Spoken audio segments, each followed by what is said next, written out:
सुरेश और रमेश अपने हाथों में खाली बर्तन लेकर तालाब के किनारे खड़े होते हैं।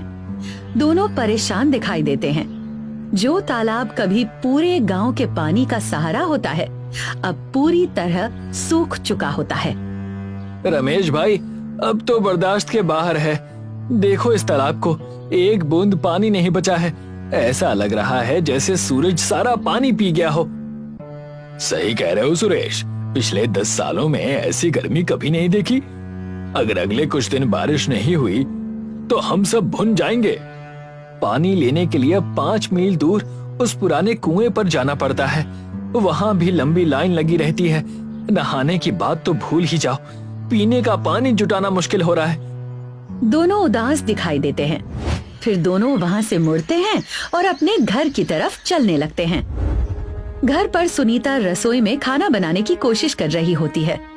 बाहर बहुत गर्मी होती है और रसोई में और भी ज्यादा गर्मी लग रही होती है। गर्मी की वजह से बर्तन भी टूट चुके होते हैं। उनमें से पानी टपक रहा होता है, जिससे फर्श गीला हो जाता है।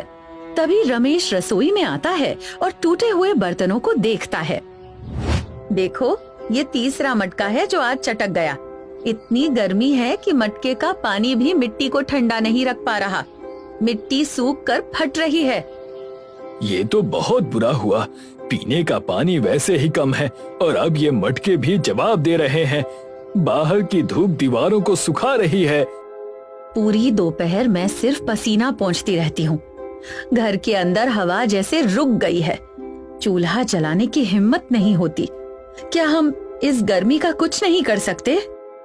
मिट्टी और पानी जब ये साथ होते हैं तो ठंडक मिलती है, लेकिन जब मिट्टी सूख जाती है तो वो फटने लगती है। अब आप क्या सोच रहे हैं? मैं कुछ बड़ा सोच रहा हूँ सुनीता। रमेश फर्श पर फैले पानी को ध्यान से देखने लगता है। सुनीता उसे देखकर उलझन में पड़ जाती है। कुछ देर बाद महेश बड़े पेड़ की छांव के नीचे चौपाल में बैठा होता है। तेज धूप से थोड़ी राहत मिलती है, लेकिन गर्मी अभी भी बनी रहती है। तभी रमेश और सुरेश भी वहां आ जाते हैं। दोनों परेशान दिखाई देते हैं। क्या हाल है? सुना है तुम्हारे घर के मटके भी गर्मी से फट गए। हाँ, हालत खराब है। सबके घरों का यही हाल है। गर्मी दीवारों के पार जा रही है।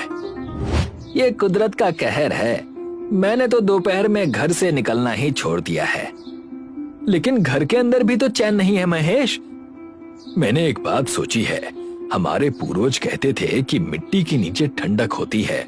अगर हम जमीन के अंदर गहरा जाएं तो वहां तापमान कम होता है। तो क्या अब तुम पाताल में जाकर रहोगे?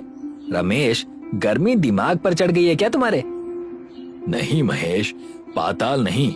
मैं अपने घर के बीच में एक बड़ा गड्ढा खोदने वाला हूँ। वहां पानी भरूंगा। मैं घर के अंदर एक मिट्टी का स्विमिंग पूल बनाऊंगा।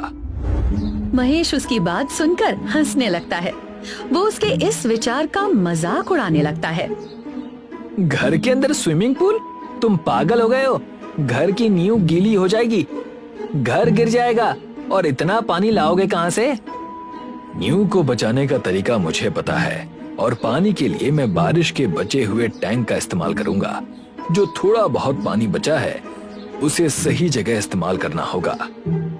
महेश को अभी भी उसकी बात पर भरोसा नहीं होता, लेकिन सुरेश को उसका विचार थोड़ा सही लगने लगता है।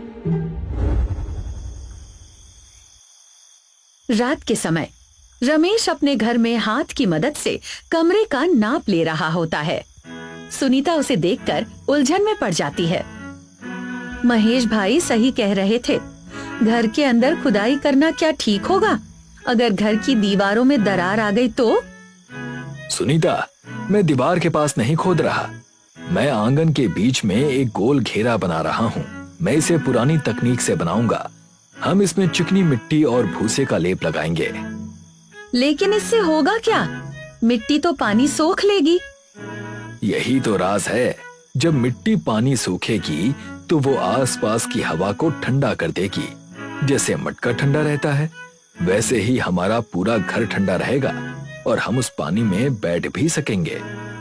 वो फर्श पर चौक से लाइनें बनाता है फिर वो कुदाल उठाता है और फर्श तोड़कर अपना काम शुरू कर देता है। अगली सुबह रमेश अपना काम लगभग पूरा कर चुका होता है। उसने अपने घर के बीच में एक बड़ा आयताकार गड्ढा खोद दिया होता है। रमेश और सुनीता दोनों उस गड्ढे के अंदर खड़े होते हैं। रमेश नीचे की मिट्टी को हाथ से छूकर उसका तापमान महसूस करता है। देखो सुनीता, मिट्टी के नीचे की सतह अभी भी थोड़ी ठंडी है। ऊपर की धूप ने सिर्फ ऊपरी परत को जलाया है। हाँ, मैं महसूस कर सकती हूँ। यहाँ नीचे खड़े होने पर उतनी गर्मी नहीं लग रही जितनी ऊपर लग रही थी। तभी सुरेश घर के अंदर आता है। वो गड्ढे को देखकर चौंक जाता है।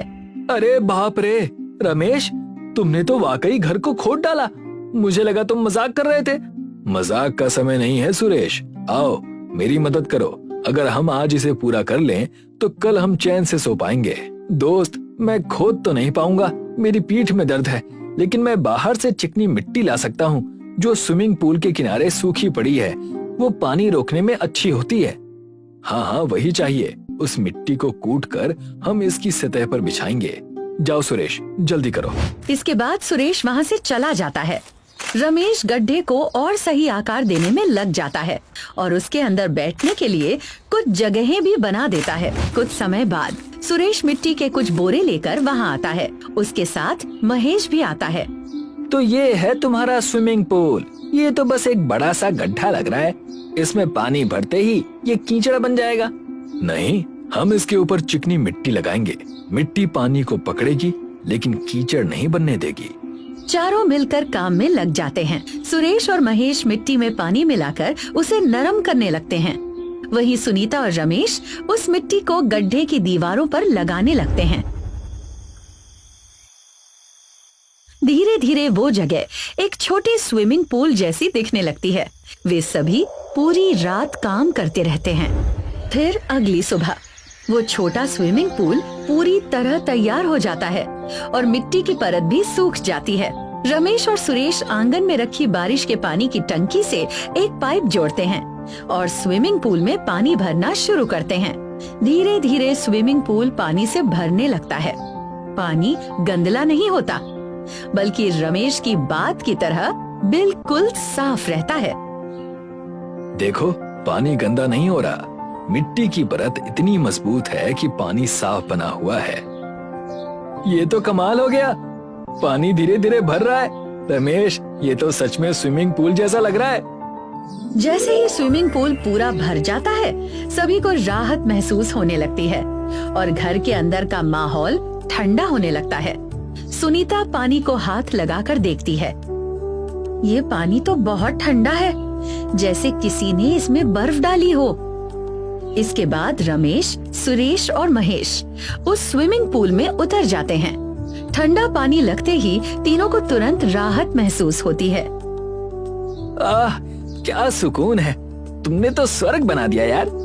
बाहर लोग तड़प रहे हैं और हम यहाँ मौज कर रहे हैं। ये मिट्टी का जादू है।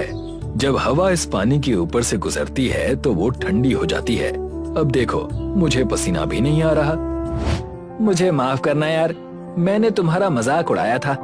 ये तो वाकई ठंडा है और घर के अंदर तो बिल्कुल भी गर्मी नहीं लग रही। सभी उस स्विमिंग पूल में बैठकर आराम से समय बिताने लगते हैं। शाम को रमेश, सुरेश और महेश चौपाल में आते हैं।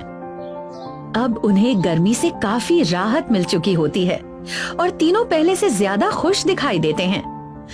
फिर वे गांव वालों को भी अपने इस उपाय के बारे में बताते हैं। भाइयों, गर्मी बढ़ रही है। हमें अपने पुराने तरीकों को याद करना होगा। वही हमें इस तपन से बचाएगी। अगर हम अपनी सोच बदलें तो हम हर मुश्किल का हल निकाल सकते हैं। क्या आप कल हमारे घर आकर गड्ढा खोदने में मदद करेंगे? बिल्कुल, हम सब मिलकर पूरे गांव के घरों को ठंडा बनाएंगे। जब तक बारिश नहीं आती, हम इसी मिट्टी में ठंडक पाएंगे। इसके बाद सभी गांव वाले मिलकर अपने अपने घरों में ऐसे छोटे स्विमिंग पूल बनाने लगते हैं ताकि गर्मी के मौसम में उन्हें भी राहत मिल सके। हमारी कहानी यहीं खत्म होती है।